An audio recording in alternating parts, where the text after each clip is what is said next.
Bem, agora nós vamos fazer o quê? O nosso shiur aqui de Yom Teruah. E o tema de hoje do nosso shiur é Yom Teruah, o apocalipsismo da parábola das 10 virgens.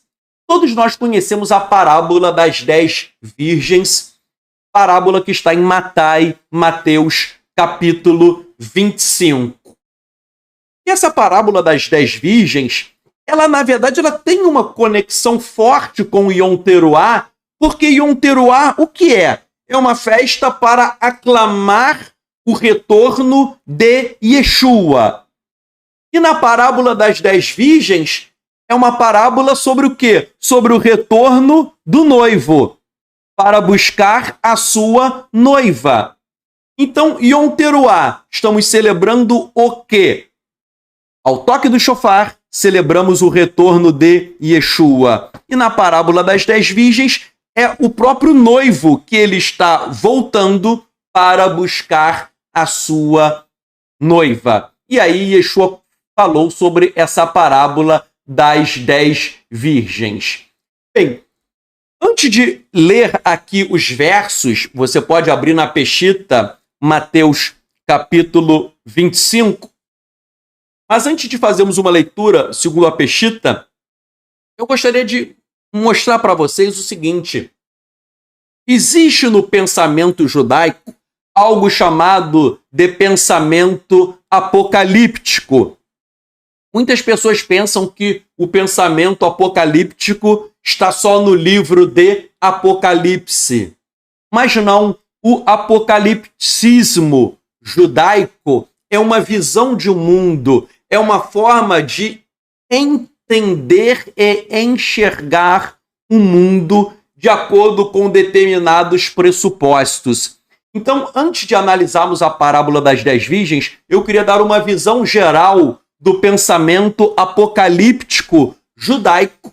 E, repito, não é o livro de Apocalipse, é uma maneira de enxergar o mundo, e essa cosmovisão ela já fazia parte do pensamento judaico até mesmo antes da vinda de Yeshua, porque existe muita literatura bíblica e principalmente extra-bíblica judaica com um conteúdo apocalíptico.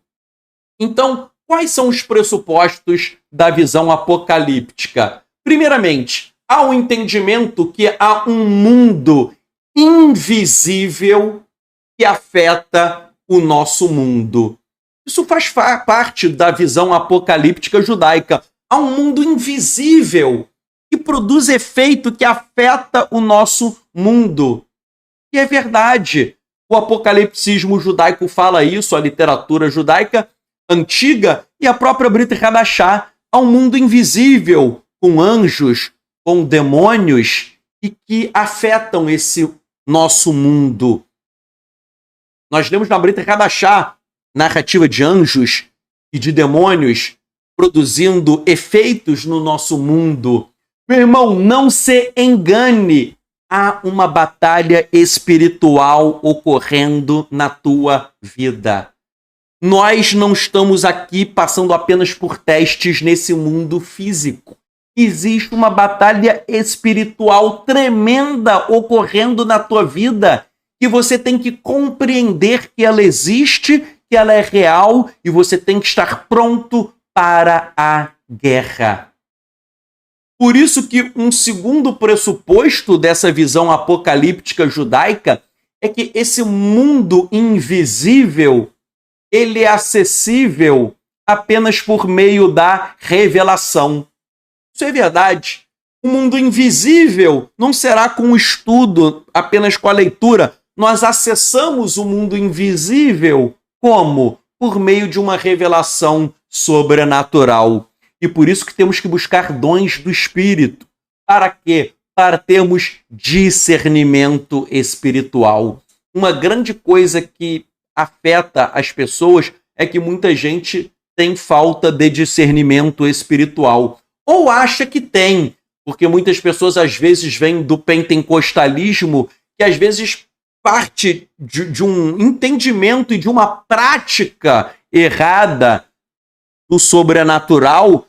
Não estou generalizando, há pessoas sérias no pentecostalismo, ok? Eu conheço pessoas sérias, mas há pessoas que têm um abuso e uma prática espiritual incorreta, e aí as pessoas às vezes são até enganadas, porque o mundo espiritual das trevas tenta enganar e tenta distorcer a verdade. Então a pessoa acha que ela tem revelações, ela acha que ela está sendo guiada pelo Eterno e às vezes ela está sendo guiada pelo mundo das trevas. Então, são pressupostos da visão apocalíptica judaica. Existe um mundo invisível que produz efeitos no nosso mundo. 2, o mundo invisível ele é acessado por meio da revelação. 3, há o entendimento que todos os seres humanos serão julgados. Yom Teruah é dia de julgamento. Nesse julgamento, alguns homens serão recompensados com uma bênção eterna e outros serão o quê? Punidos. Há na literatura apocalíptica judaica, sim, esse pensamento de uma punição, de Gehinnom, o que hoje se conhece como inferno. Muitos rabinos dizem, não existe inferno não se preocupe, isso é uma invenção cristã, o Gehinnom é uma invenção cristã. Não! Há farta literatura judaica falando sobre o Gehinnom, falando sobre o lago de fogo, de enxofre, falando sobre uma condenação, uma punição. Isso faz parte do pensamento judaico, essa ideia de que a humanidade, alguns serão recompensados e outros serão o quê? Punidos. Um outro elemento dessa visão apocalíptica é que o mundo futuro que nós esperamos, ele será uma renovação ou uma substituição deste mundo por um mundo melhor. Esse mundo aqui, meus irmãos, é uma indústria falida. Esse mundo, ele está falido, fracassado. Nós não temos que esperar algo melhor neste mundo. Você pode ter até uma vida boa aqui. Sim, não há problema nenhum. Mas a nossa esperança maior não está neste mundo. Este mundo ele não vai melhorar. Este mundo ele vai piorar. É só você ler as Escrituras. O mundo vai piorar. O amor vai se esfriar, a iniquidade vai se multiplicar, terá angústia, terá tribulação, teremos as pragas de Apocalipse. Esse mundo vai piorar, mas há um mundo que nós esperamos que é um mundo melhor. Estamos aqui hoje para tocar o shofar. Para quê? Para celebrarmos o retorno de Yeshua, para renovar este mundo, nos entregando um mundo melhor, um mundo transformado e regenerado. Um outro pressuposto do pensamento apocalíptico judaico é que o Eterno está no controle de todas as coisas, mas há tentativas de se fazer uma oposição ao Eterno. Ninguém consegue vencer o Eterno, ninguém consegue se opor ao Eterno, mas há forças que tentam se opor. Por exemplo, no mundo espiritual existem os Shedim, os demônios, Satã, Satanás, que tentam destruir os desígnios do Eterno. Claro que eles não vão destruir nada. O Eterno vai cumprir a sua vontade de forma cabal. Mas não só o mundo espiritual tenta opor-se ao bem, não só o mundo espiritual das trevas tenta se opor à luz. Aqui na Terra também existe oposição ao Eterno. Por exemplo, os ateus, os feiticeiros, os idólatras, essas pessoas que... Há muita gente contra o Eterno. Há muita gente militando contra a Torá, contra Yeshua, contra a verdade. Então, um pressuposto do pensamento apocalíptico judaico é que o Eterno ele é soberano, ele controla todas as coisas e os seus planos não podem ser frustrados. Mas há uma oposição ao Eterno, tanto no mundo espiritual, que são as trevas, Hassatam e os Shedim, Satanás e os demônios, e uma oposição também por parte de seres humanos ímpios aqui na Terra. Mas da mesma maneira, existe o lado do bem. As forças angelicais, os anjos de Hashem, que o Eterno dá ordem para eles nos ajudarem, e mais, isso que nós temos que entender, os planos do Eterno se cumprem aqui na Terra, mas o Eterno usa homens e mulheres para cumprir os seus desígnios. Então nós temos que entender o seguinte, muita coisa que o Eterno cumpre depende do homem. Para isso, nós temos que nos colocar à disposição do Eterno. Nós temos que nos colocar à disposição dele para sermos usados. O Eterno precisa de profetas, precisa de homens corajosos, homens que preguem a verdade com intrepidez e cheios de Ruach HaKodesh, cheios do Espírito e que não tenham medo, como os antigos Shelerim, os emissários, não tinham medo, tanto é que muitos deles foram martirizados. Meus irmãos, os planos do Eterno serão cumpridos, mas para isso ele precisa de nós. E como eu sempre falo e repito nesta noite especial, o Eterno não pode mais usar Shaul, Yohanan, Keifá. O Eterno não pode mais usar os antigos discípulos do primeiro século. Sobramos nós e nós temos que assumir o nosso papel profético para sermos usados para que o plano do Eterno transcorra. E os planos do Eterno não serão frustrados. Se você não se colocar à disposição, o Eterno não vai usar você. Ele vai levantar outro. Isso acontece.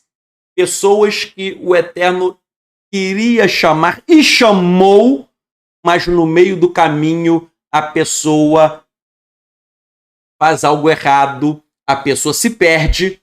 Um grande exemplo da Bíblia é o próprio rei Saul.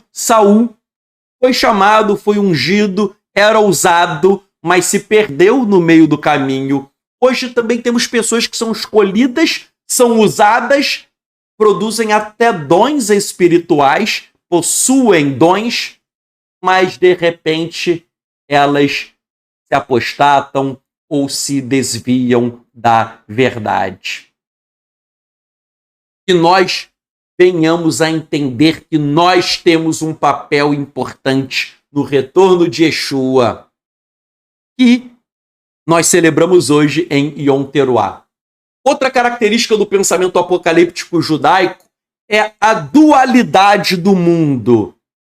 O mundo é dual, anjos e demônios, justos e injustos, mundo presente e mundo vindouro. Há essa dualidade, justos e injustos, anjos e demônios, mundo presente e mundo vindouro. Nós temos que entender e temos que nos posicionar. Há pessoas que estão em cima do muro. Meu irmão, que você tome uma posição, ok? Outro elemento do pensamento apocalíptico judaico é que há uma insatisfação com o presente mundo. O presente mundo, o que ele tem a nos oferecer? Riqueza, orgulho, soberba, vaidade, pecados sexuais. O presente mundo o mundo jaz no maligno. O presente mundo tenta nos oferecer coisas para nos seduzir. Mas nós temos que estar insatisfeitos com o mundo, satisfeitos com Hashem, satisfeitos com Yeshua, mas temos que estar insatisfeitos com este mundo. Por quê? Porque esse mundo, ele jaz no maligno. Vivemos um mundo tenebroso. Ok? Pois bem, e um elemento também da visão apocalíptica judaica é que tudo isso vai passar com a inauguração de uma nova era, que será inaugurada com o Mashiach. O Mashiach vem para cumprir os planos de Hashem, e ele vai cumprir todos os planos de Hashem e trazer a era messiânica. E tudo isso, meus irmãos, se conecta com Yom Teruah, porque Yom Teruah é justamente isso, celebrarmos o retorno de Yeshua, tocarmos o shofar para aclamarmos o Rei dos Reis. E por conta disso, agora nós vamos para a parábola das 10 virgens, que é uma parábola justamente sobre o retorno do rei, na forma aí do noivo da parábola. Eu vou lendo os versos e vou comentando com vocês os versos da parábola. O verso 1, Mateus 25. Então assemelha-se o reino dos céus a 10 virgens que tomaram as suas lâmpadas e saíram ao encontro do noivo e da noiva. Vejam, o encontro do noivo e da noiva, isso é um tema dos profetas, é um tema judaico, da literatura judaica apocalíptica. O encontro do noivo e da noiva é a manifestação do Mashiach. Para nós, o retorno de Yeshua HaMashiach para inaugurar a era messiânica. E Yom Teruah está conectado a isso. E nesse encontro do noivo e da noiva, Yeshua, ele fala dessas 10 virgens que representam o quê? Os convidados a participar da era messiânica. Todas as pessoas que estão sendo convidadas a participar desse evento incrível. E eu vou continuar lendo, mas você sabe que existem as virgens sábias e as tolas. As tolas, você bem sabe, que são aquelas que não esperaram o noivo com o azeite, com o óleo na lamparina. A primeira coisa que nós temos que entender é que nós temos que esperar o Mashiach, ainda que não saibamos quando ele vai voltar. Eu não sei quando Yeshua volta, mas eu tenho que esperar por ele. E é por isso que no Sidur, na oração da Amidá, ela foi a estrutura da Amidá, ela começou com os profetas e depois os sábios aperfeiçoaram e acrescentaram alguns elementos, mas na Amidá, que ela é recitada de manhã, à tarde e à noite, há Abrahá para quê? Clamando para a manifestação do Mashiach. Então, no Sidur, liturgia de manhã, da tarde e da noite, nós temos na própria Amidá uma brachá sobre Mashiach. Por quê? Porque os rabinos dizem que todo dia nós temos que orar pela vinda do Mashiach.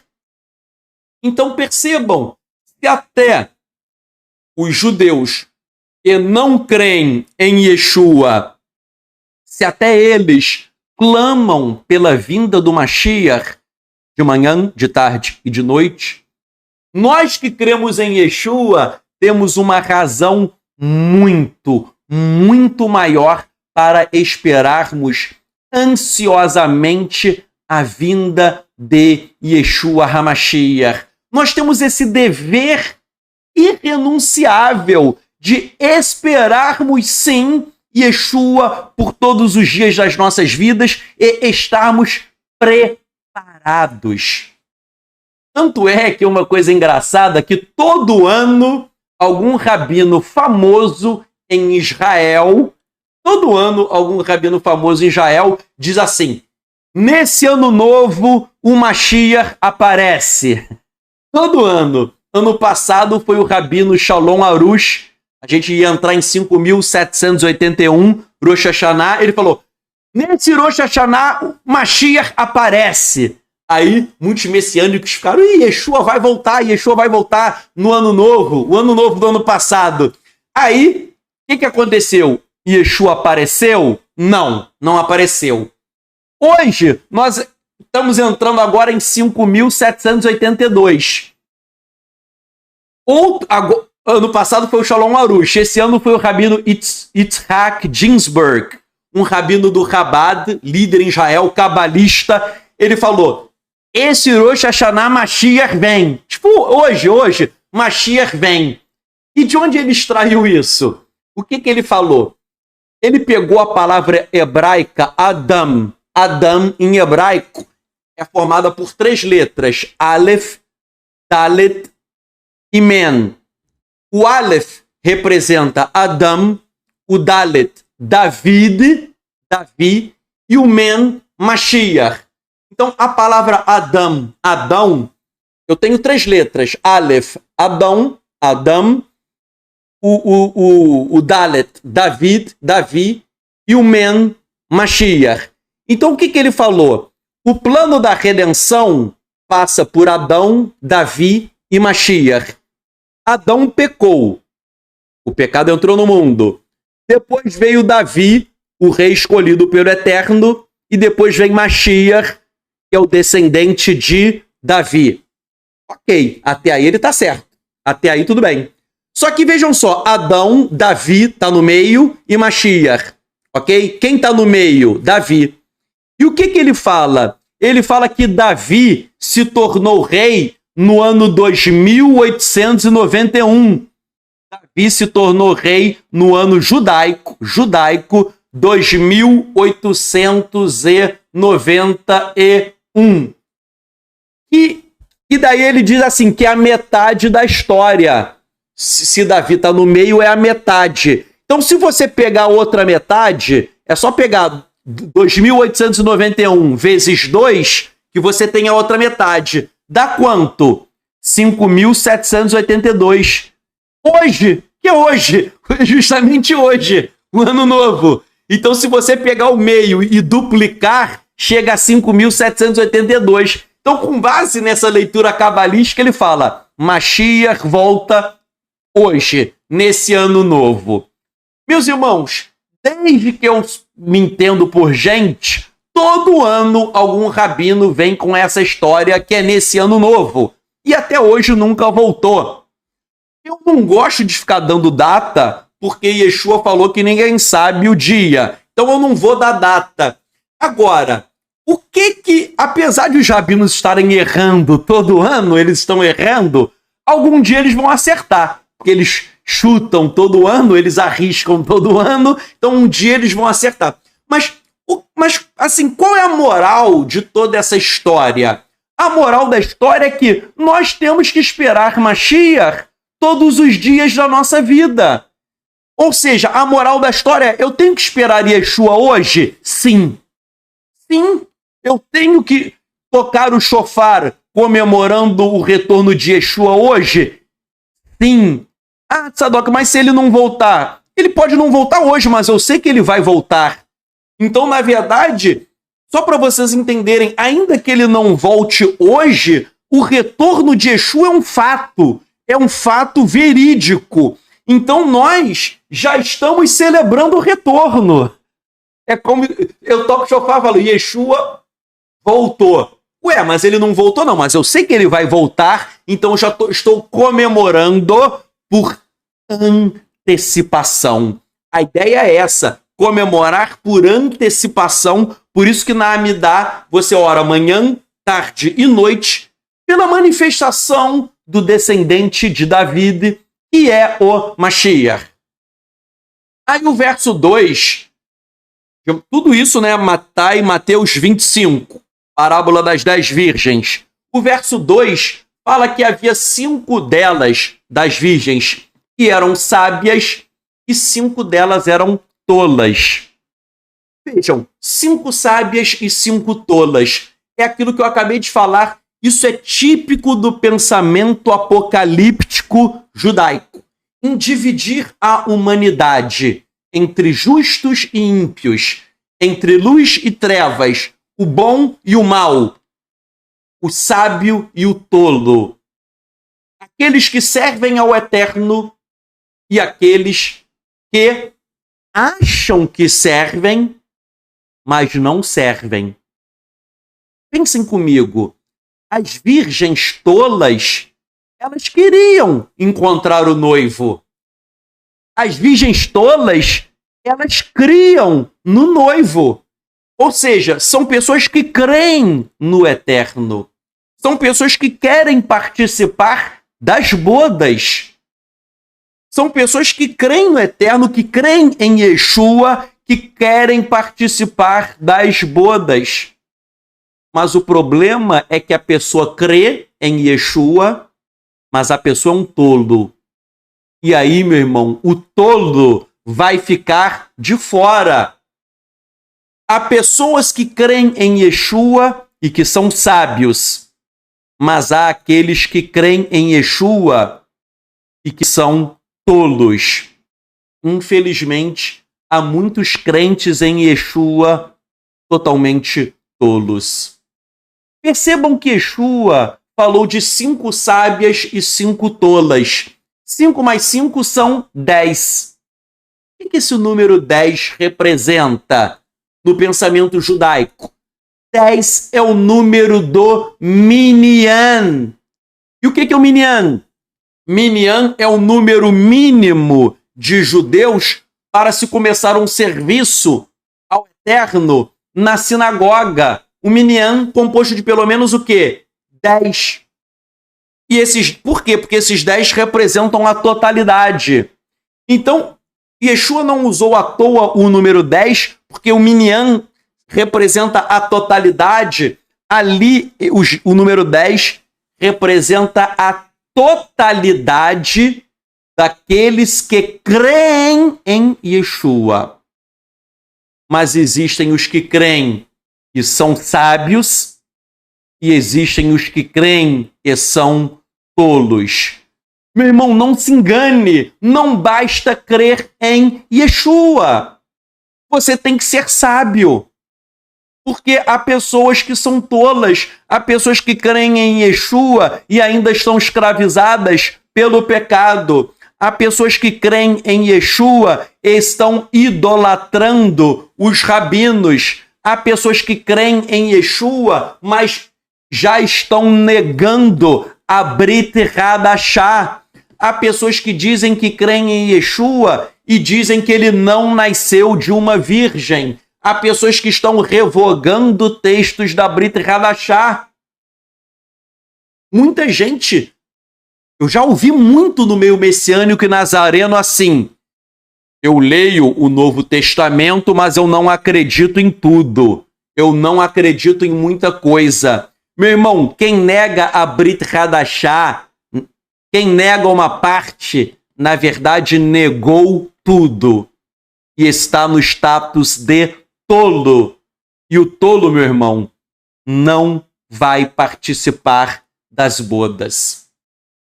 E aí nós lemos no verso 3 que as tolas pegaram as suas lâmpadas e não levaram óleo consigo.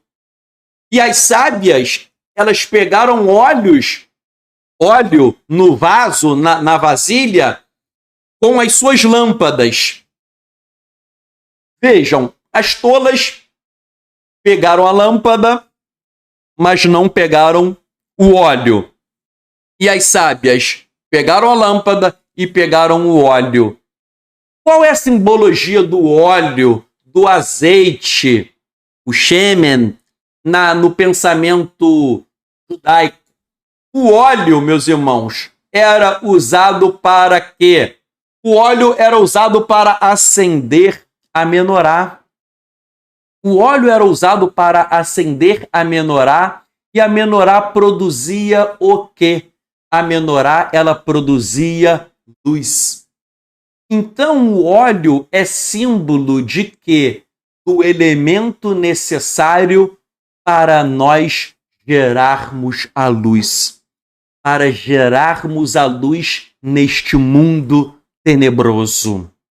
Nós somos chamados para iluminar o mundo. E nós iluminamos o mundo como? Com as nossas boas ações.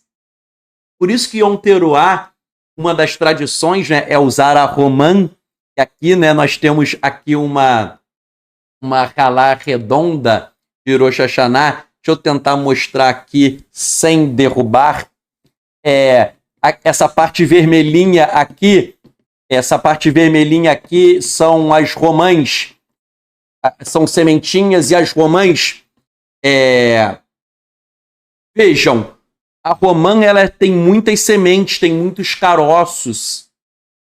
Isso, e a literatura rabínica diz o seguinte: tal como a romã tem muitos caroços, muitas sementes para frutificar bastante, nós devemos dar muitos e muitos frutos, tal como a romã.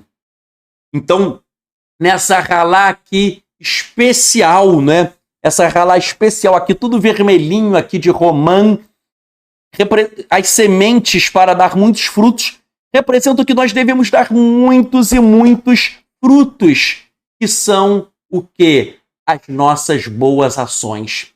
Então, o óleo, as virgens sábias pegaram o óleo. O primeiro significado é que o óleo acendia o quê? Acendia a menorá, significa aí a luz. Nós temos um chamado, uma vocação de iluminar o mundo com as nossas boas ações. Outro símbolo do óleo, o azeite, é símbolo de Ruach HaKodesh, é símbolo do Espírito Santo. Nós temos que estar cheios do óleo, do azeite, do Espírito. Meu irmão, como eu falei hoje, existe um mundo invisível que produz uma batalha espiritual contra as nossas vidas. Nós temos que ter autoridade espiritual, para isso temos que estar cheios do Espírito.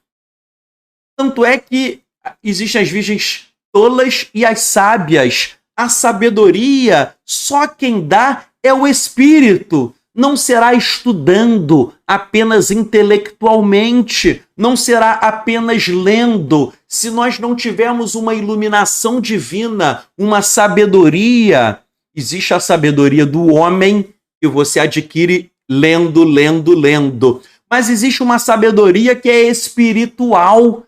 E até para estudarmos as Escrituras e estudarmos livros, temos que ter uma sabedoria do alto. Nós temos que ser guiados pelo Espírito, tendo uma autoridade no mundo espiritual. Um grande problema que hoje cerca o judaísmo messiânico e o nazareno é que as pessoas estão imitando o judaísmo rabínico. E o judaísmo rabínico, ele é totalmente alijado, totalmente fraco de espiritualidade, de Ruach HaKodesh. Até porque Yeshua disse que só daria Ruach HaKodesh, o Espírito Santo, para quem? Para os seus discípulos. Yeshua disse que só os seus verdadeiros discípulos, Atos, fala que o Espírito Santo é dado para aqueles que obedecem. Então, isso é um fato. O Espírito é dado para quem crê em Yeshua e quem obedece. Quem não crê em Yeshua não vai receber o Espírito. Então, o judaísmo rabínico hoje, ele não tem o Espírito. Então, ele é guiado por tudo, menos pelo Espírito, por Ruach HaKodesh. E aí as pessoas ficam copiando tudo do judaísmo. O judaísmo messiânico e nazareno é uma cópia do judaísmo, mas uma cópia sem a espiritualidade, o que é extremamente negativo. Nós que estamos da Operação Talmidim, temos que frisar isso. Nós temos que ter uma vida de elevação espiritual, uma vida buscando manifestação de Ruach HaKodesh em nossas vidas. O azeite não representa apenas estarmos cheios do Espírito e buscarmos o Espírito. O azeite também ele era usado para aplicar nos enfermos. Nós lemos, por exemplo, em Marcos 6,13, em Jacobo, Tiago 5,14, o óleo era aplicado nos enfermos. Então, o óleo representa cura. Meus irmãos, nós temos que estar com o óleo. O que significa isso? Nós temos que estarmos com óleo que nos dá primeiramente cura interior e cura espiritual de nós mesmos. E aí, quando nós somos curados, nós podemos levar a cura ao próximo. Muita gente precisa passar por cura interior, por libertação espiritual, por cura espiritual. Há muita gente precisando de cura da alma e cura espiritual.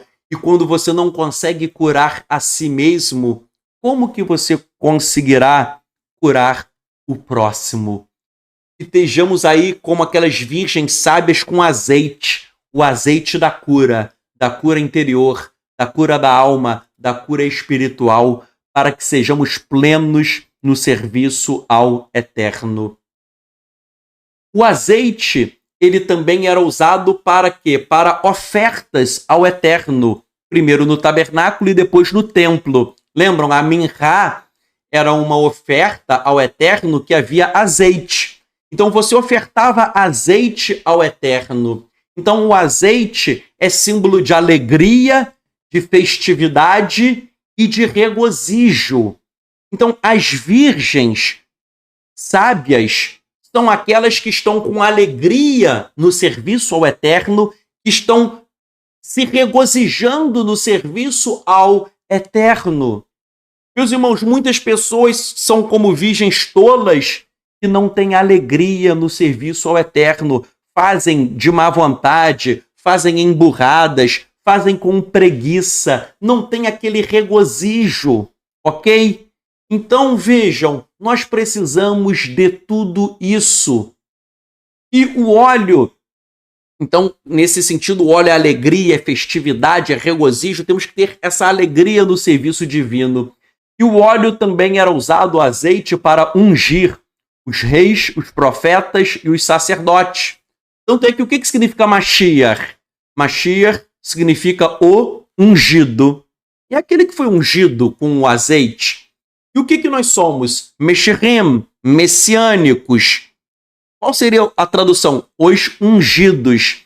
Então, Yeshua é o ungido, o Mashiach. Nós somos Meshirim, ungidos também. Então, nós temos que ter esse óleo para cumprirmos a nossa missão. Então, resumindo, quem são as virgens que estão com o azeite na lâmpada? São aquelas virgens que são sábias, porque elas têm luz para iluminar o mundo. Elas têm uma luz porque elas praticam as boas obras. Elas são virgens sábias porque elas não são guiadas pela carne, mas elas são guiadas pelo Espírito. São virgens sábias porque elas vivem em uma dimensão espiritual guiadas por Ruach HaKodesh.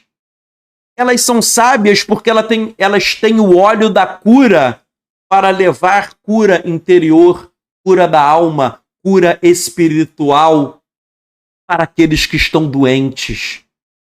O pecado é uma doença e essas pessoas têm a cura porque elas conseguem levar o óleo fresco de Yeshua. Elas são virgens sábias porque elas estão alegres, estão se regozijando, estão festejando o casamento. Então, Isso também é importante, a alegria no serviço divino. E elas são ungidas porque elas têm uma missão a cumprir e elas vão cumprir a missão que o Eterno deu para elas. E aí, vejam só, e quando Yeshua contou essa parábola, isso nós temos que entender o contexto histórico da época. Yeshua fala do noivo que vem buscar a noiva e tem as damas de companhia. Tem 5 sábias e 5 tolas. Por que Yeshua contou essa história? Que naquela época, quando havia um casamento, e havia as damas de companhia. E o noivo e a noiva iam para Rupá. Rupá é aquela tendinha para a celebração. O noivo e a noiva iam para Rupá. E qual era a função das damas de companhia? A função delas era ir com luzes para iluminar o caminho do noivo e da noiva. Não havia energia elétrica, então elas faziam a iluminação do caminho. Então havia o noivo e a noiva e as damas de companhia iam ali numa espécie de procissão com lâmpadas acesas para iluminar o caminho. Então uma dama de companhia, ela só tem um propósito se ela tiver luz. Se ela tivesse ali sem lâmpada nenhuma acesa, não teria importância nenhuma. O que isso nos ensina? Nos ensina que se uma dama de companhia está com uma lâmpada sem azeite, ela não tem luz. Se não tem luz, não tem propósito nenhum. Da mesma maneira, se você não tiver luz para dar aqui na Terra, nós não teremos propósito nenhum. Se nós não tivermos luz aqui nessa Terra, nós não teremos propósito, não teremos finalidade. O nosso propósito é iluminarmos o mundo com a luz de Yeshua HaMashiach. E uma outra coisa interessante é que quando as damas acompanhavam o noivo e a noiva, elas iam iluminando o caminho, porque isso representava... O que representava ali o caminho iluminado? Representa a nova vida, a vida futura do noivo e da noiva. Por isso que o Talmud faz muitas referências a lâmpadas nos casamentos. Então, você fazer uma procissão iluminando o caminho, representando um novo começo, um novo caminho, uma nova vida do noivo e da noiva juntos. Então vejam, se as damas de companhia iluminavam o caminho dos noivos, a pergunta que eu faço para você e para mim hoje é: será que nós estamos iluminando o caminho do noivo e da noiva? Iluminar o caminho é iluminar esse mundo. Esse mundo, ele é um caminho em direção ao mundo vindouro. Nós temos que estar com a nossa lâmpada acesa, iluminando esse mundo, para que o nosso noivo amado, Yeshua HaMashiach, ele nos encontre com nossas lâmpadas acesas. Algo muito interessante também na tradição judaica sobre o casamento do noivo e da noiva, que se encaixa com essa parábola de Yeshua, é que na oração do Sidur, Ele Devarim, é uma oração que são mencionados vários atos são mencionados que geram uma recompensa neste mundo e também no mundo vindouro. Existem atos que você tem uma recompensa apenas nesse mundo, e há atos que você tem uma recompensa neste mundo e uma recompensa também no mundo vindouro. E aí é mencionado Arnasat Kalá, significa literalmente trazendo a noiva. Isso é uma mitzvah. Arnasat Kalá literalmente significa trazendo a noiva, mas isso é uma mitzvah que é mencionado que te dá uma recompensa neste mundo e no mundo vindouro. O que é trazendo a noiva, essa mitzvah. Entende o judaísmo que é o seguinte, quando você ajuda o noivo e a noiva nas coisas do casamento, né? Você pode ajudar de várias maneiras. O casamento tem preparativo, às vezes você vai dar um presente, vai dar um vestido, vai dar um presente, você vai ser dama de companhia, você vai participar do casamento, você vai lá prestigiar o casamento, você vai orar pelos noivos. Ou seja, quando você faz alguma coisa pelo noivo e pela noiva, isso é uma mitzvah. É uma mitzvah você fazer alguma coisa pelo noivo e pela noiva. Isso é o entendimento judaico. E Yeshua pega esse conceito que as damas sábias, elas estão justamente cumprindo esse mandamento de quê? De iluminar o caminho. E é aquilo que eu falei, nós temos que iluminar o caminho que é este mundo, preparando-o para o retorno de Yeshua HaMashiach. Então, para você entender, uma mitzvah, você ajudar o noivo e a noiva de alguma maneira. Arnasat Kalá é uma mitzvah.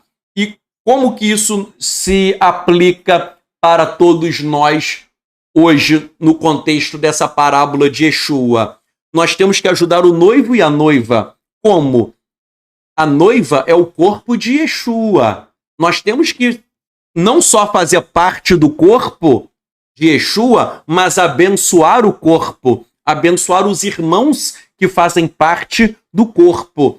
E temos que também iluminar esse mundo para trazer pessoas para que elas se encontrem com Yeshua e elas reconheçam que Yeshua é o Mashiach e sejam transformadas e regeneradas. O verso 5, Yeshua diz: enquanto se atrasava o noivo, todas elas ficaram cansadas e adormeceram. O verso 5 diz que as noivas, que as damas de companhia, as virgens tolas, elas adormeceram.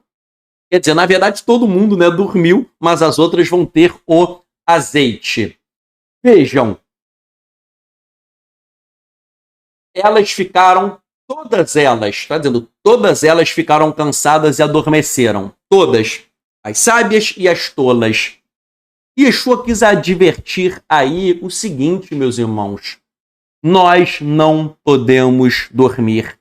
Até as sábias nessa parábola dormiram, mas nós não podemos dormir. Muitas vezes nós esperamos o retorno de Yeshua e já que ele não volta rapidamente, de acordo com a nossa vontade, muitas pessoas terminam se cansando de servir ao Eterno. Muitas pessoas terminam desistindo de tudo ou até mesmo esfriando na fé. Nós não podemos esfriar na fé, nós não podemos esmorecer. Há muitas pessoas que, Yeshua não volta, está demorando. A pessoa vai viver a vida e termina esfriando. Alguns desistem, outros ficam totalmente frios. Mas, meu irmão, nós temos o dever de esperar o Mashiach todos os dias de nossas vidas. E é por isso que eu falei que na oração da Amidá, você ora pela manifestação de Mashiach de manhã, de tarde e de noite. Meu irmão, não podemos dormir, não podemos ser entregues ao sono espiritual, ok? Yeshua, ele quer advertir aí que há uma tendência, até as sábias dormiram, há uma tendência de as pessoas dormirem. Dormiu no ponto, terminou descansando. Nós temos que estar atentos, temos que estar vigilantes. Verso 6. Mas à meia-noite houve um grito, eis que o noivo vem. Saiam para encontrá-lo. Então se levantaram todas aquelas virgens e prepararam suas lâmpadas. Vejam, será que nós estamos preparados para nos encontrarmos com Yeshua?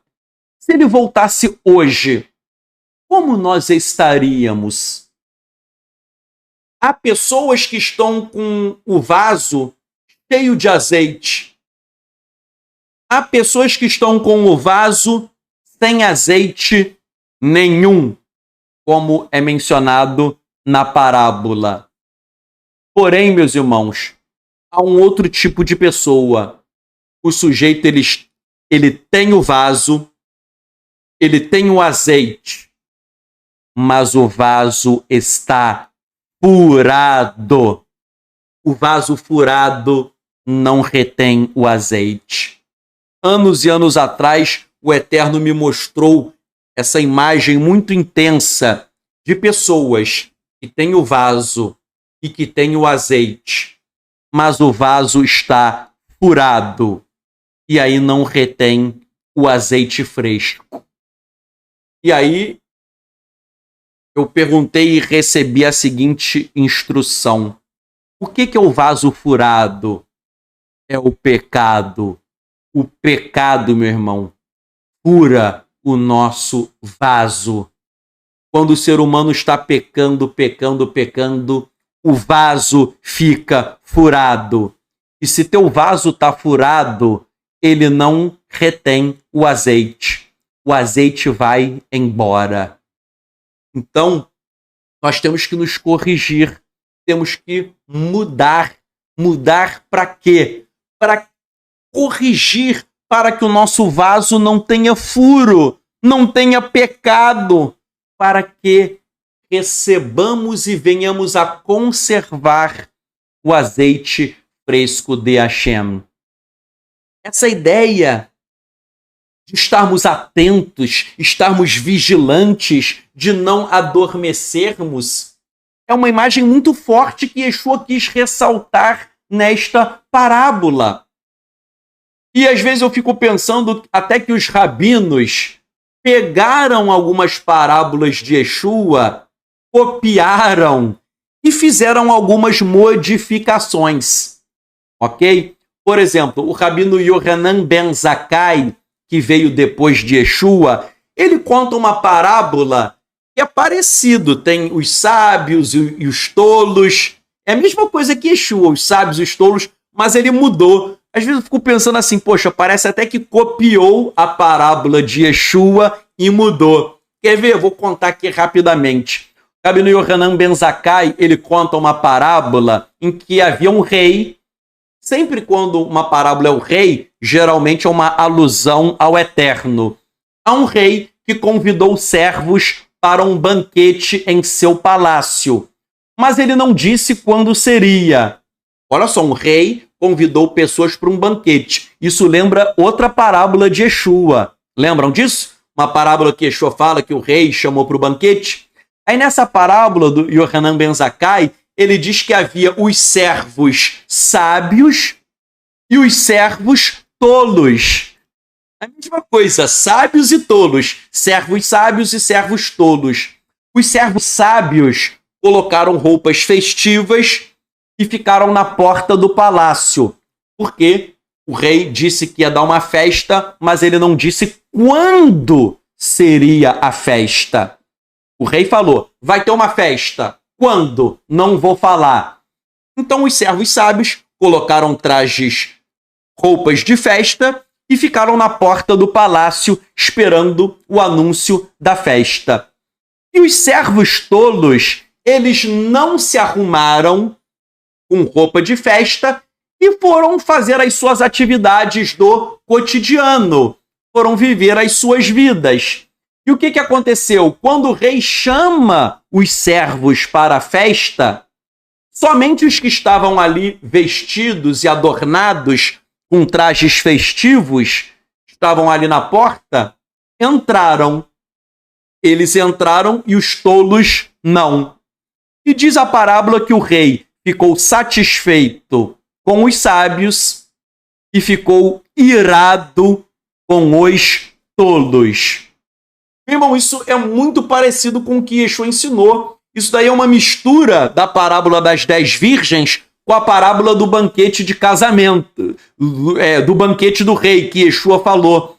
E Yeshua, em uma outra parábola, ele fala sobre o banquete do rei, que é exatamente o pano de fundo dessa parábola aí que eu acabei de contar.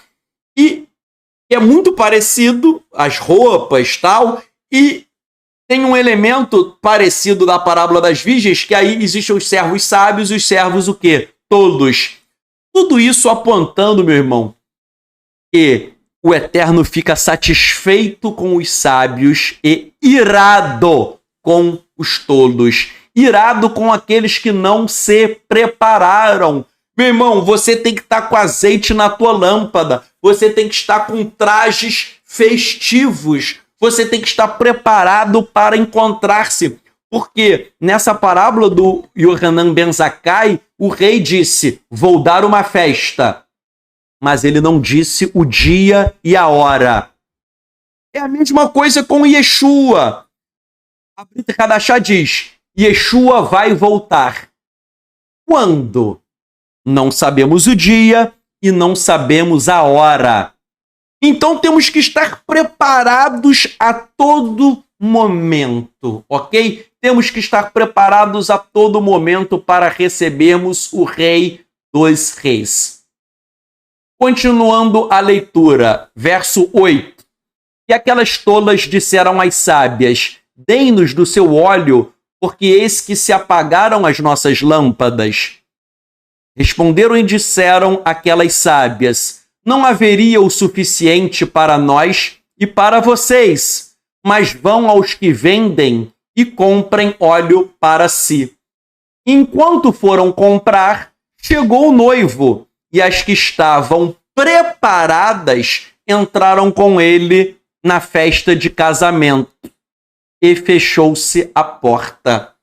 É exatamente essa mensagem de Yeshua que tem paralelo na literatura rabínica. Parece que os rabinos copiaram de Yeshua, mas de qualquer forma, essa mensagem que a festa de casamento é a era messiânica.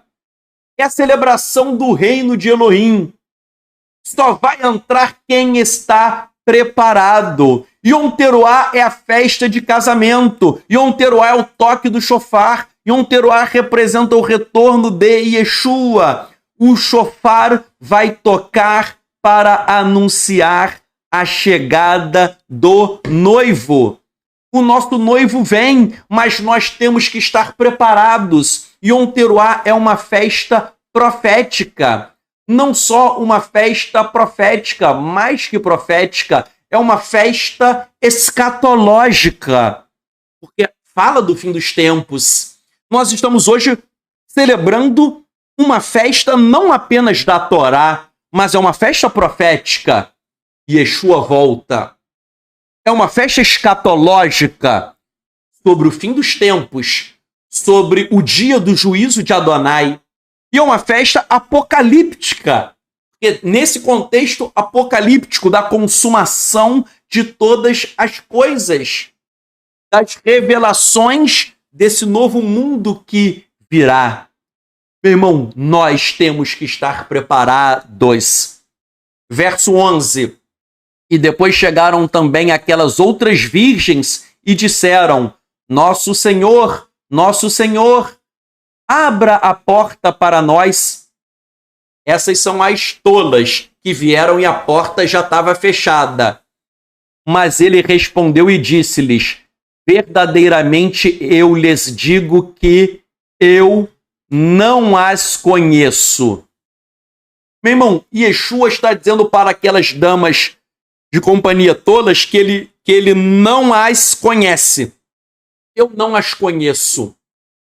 Primeira coisa, essas damas eram damas de companhia. Então elas serviam ao noivo e à noiva. Não eram inimigos. Repito, as damas tolas não eram inimigos do noivo e da noiva. Eram amigas do noivo e da noiva. Ou seja, essas damas tolas não são os ímpios, não são os feiticeiros, não são os idólatras, são aqueles que dizem que creem em Yeshua. Porque elas eram damas. Tanto é que Yeshua fala, eu não as conheço. Essa é a mesma linguagem, não as conheço. Esta é a mesma linguagem que Yeshua usa em Mateus 7, em que ele diz, Nem todo que me diz meu Senhor, entrará no reino dos céus, mas somente aquele que faz a vontade de meu Pai que está nos céus. Muitos me dirão naquele dia, meu Senhor, em seu nome não profetizamos? Em seu nome expulsamos demônios? Em seu nome fizemos muitos milagres? E então lhes confessarei, desde sempre não os conheci. Apartem-se de mim, servos da injustiça. Vejam, aplicando a Gezerá Shavá, Yeshua diz para as virgens tolas, eu não as conheço. E em Mateus 7 ele fala, eu não conheci vocês também. É a mesma linguagem, não conheci. Não conheço quem? Ele não conheceu pessoas que profetizaram em seu nome, expulsaram demônios em seu nome, fizeram milagres em seu nome. Então não é o ímpio. O ímpio não expulsa demônio em nome de Yeshua. O ímpio, assim, que eu quero dizer o ateu, né? Claro que o sujeito é ímpio, porque daí é claro que ele é ímpio porque ele não vai herdar o mundo vindouro. Mas é um sujeito que expulsa demônio em nome de Yeshua, faz milagres em nome de Yeshua, profetiza em nome de Yeshua, mas ele é ímpio, ok? Da boca para fora ele diz que serve a Yeshua. Da boca para fora ele é servo. Mas Yeshua diz, servo da injustiça. Então, a pessoa diz que serve, mas na verdade ele é ímpio. Na verdade ele é perverso.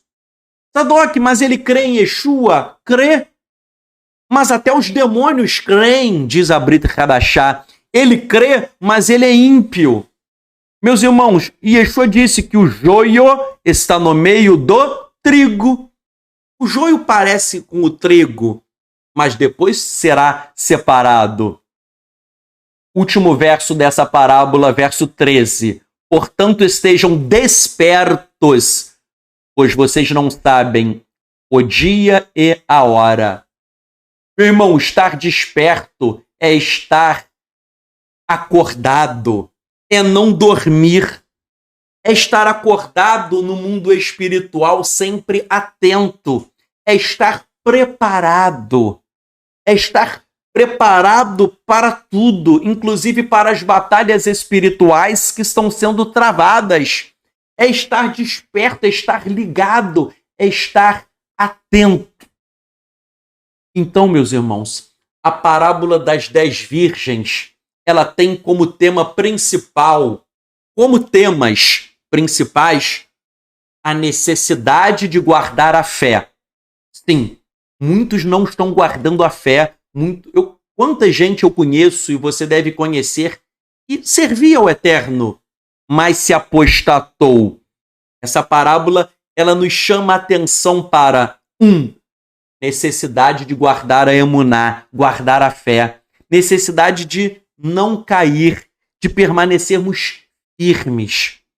Essa é uma lição da parábola. Outra lição, temos que praticar boas obras. Temos que ter o azeite na lâmpada.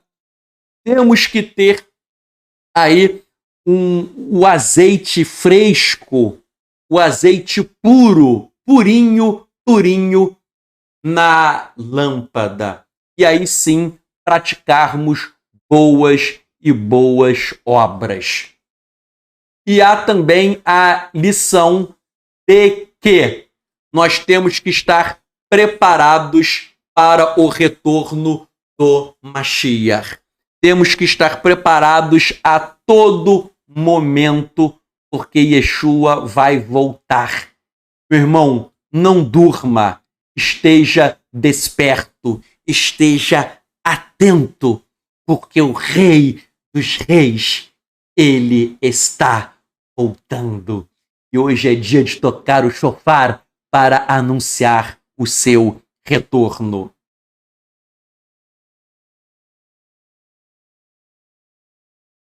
Vamos agora, meus irmãos, fazer uma tefilá sobre essa mensagem que foi ministrada e depois nós vamos continuar a liturgia do Marzor. Hashem, nós oramos a Ti para que sejamos como essas virgens sábias, com Teu azeite fresco, para que iluminemos o mundo, para que venhamos a produzir boas obras, para que não venhamos a dormir, para que estejamos totalmente firmes, combatendo o bom combate, perseverando na Tua emuná. Eterno, quantas pessoas estão dormindo um sono espiritual, quantas pessoas não estão conseguindo discernir os Teus desígnios, quantos estão sem azeite no vaso, e outros que estão com o vaso com o azeite, mas o vaso está furado, e aí o azeite escoa e vai embora. Eterno, nós clamamos a Hashem, porque nós precisamos ter a sabedoria dessas virgens, que estão atentas, estão com o óleo do Teu Espírito. Precisamos da Tua autoridade no mundo espiritual. Eterno, o homem natural não fará a Tua obra a contento. A nossa mente, a nossa inteligência, ela não conseguirá Te servir de maneira espiritual. Aquele que é nascido da carne é carne, e aquele que é nascido do Espírito é Espírito. Nós precisamos receber o Teu Espírito de uma forma diferente. Hoje que Yom Teruah, a tradição diz que é Rosh Hashanah, como um ano novo, renova nesse ano uma autoridade profética, renova nesse ano uma autoridade espiritual. Aqueles que estavam mornos, que estavam frios, que eles sejam ativados profeticamente, que eles tenham dons espirituais renovados, dons de profecia, de visão, de revelação, de sonhos, dons para operar sinais, prodígios e maravilhas, dons para curar enfermos, dons para expulsar demônios. Eterno, nós precisamos de sabedoria, de conhecimento, de entendimento. Nós precisamos de uma renovação completa e nós clamamos para que haja uma renovação, um ano novo com autoridade espiritual, um ano novo com avivamento, não um falso avivamento, mas um avivamento verdadeiro pelo Teu Espírito. Eterno, que o shofar venha a tocar para ativar no nosso homem espiritual e que nós estejamos, Pai, cheios de Ruach HaKodesh, estejamos anunciando e proclamando com autoridade que Yeshua é o Rei dos Reis, Senhor dos Senhores. Achei hoje em dia tantas pessoas nas redes sociais que postam sobre tantas e tantas coisas, mas pouco postam sobre o Teu nome. Postam sobre política, postam sobre futebol, postam sobre moda, postam sobre tantas e tantas viagens, tantas e tantas coisas, mas não postam a Tua palavra, não postam nada sobre Yeshua. São pessoas que praticamente se envergonham do Teu nome, são pessoas que não estão, Pai, apregoando a verdade. E nós fomos chamados para sermos pregoeiros da justiça como Noé. Hashem, renova, Pai, renova o judaísmo messiânico e nazareno, levantando homens e mulheres, profetas nesta geração, uma geração tão vil, uma geração tão iníqua, uma geração tão covarde, em que as pessoas se calaram diante do mal, se calaram diante da iniquidade, e por isso nós clamamos a Hashem que haja uma produção de frutos espirituais, tal como a romã tem tantas e tantas sementes, lança em nós milhares e milhares de sementes espirituais com dons, não para o nosso orgulho, não para nossa vaidade, mas para que venhamos a ter as armas espirituais corretas. Assim, nós oramos por renovação e cremos, Pai, nos teus milagres, cremos que a nossa oração está sendo ouvida e clamamos pela tua misericórdia, compaixão e bondade para que a nossa oração seja atendida. Nós oramos em nome de Yeshua HaMashiach. Amém. Amém.